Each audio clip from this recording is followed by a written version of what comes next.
let's talk about how you first of all became a much better software developer, and how did that transition happen? Like, how did you get to know about this indie maker movement, and how did you start on building a product? I know like there are a lot of people here who are good software developers, but they don't know much about side projects. So would love to know more about your experience. How did you get into it?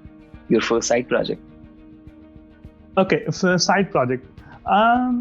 So actually, when I joined Pesto, and after that I joined a company. So the company I was working for actually, it's based out of, even though it's based out of India, but the founders are in US. So we used to work with some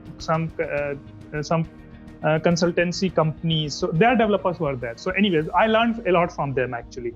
It was very awesome experience. So that's one perk of being in Pesto. Like you get to work with these kind of people.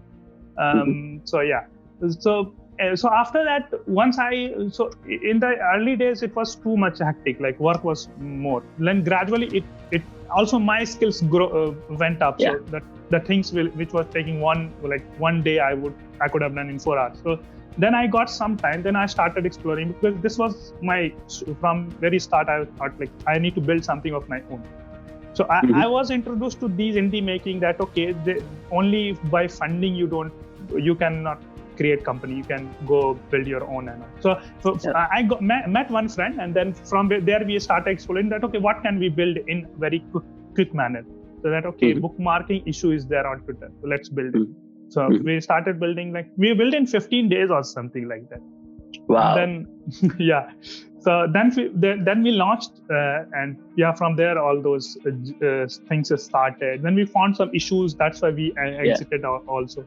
Yeah. That's amazing. So just, quick one. How did you identify this problem? Like you mentioned that bookmarking is an issue on Twitter. What's exactly the problem you identified, and what did you build?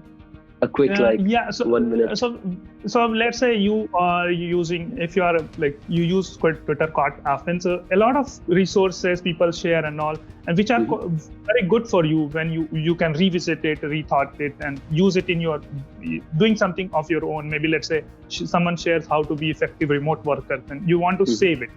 But so when it's on your timeline, it will be lost, right? So there should be a way to save it so that later on you can come to visit it. Even though Twitter gives this bookmarking feature, but you can't actually filter it. You can't actually give tags to it. You can't really manage it in a good way. So that's what and a lot of people used to talk that it would be very good if something like this existed. So from there we had this kind of small idea validation that this thing may be needed. So then we started building.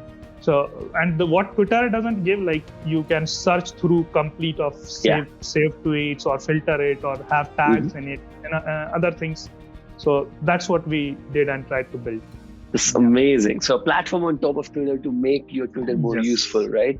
That's great.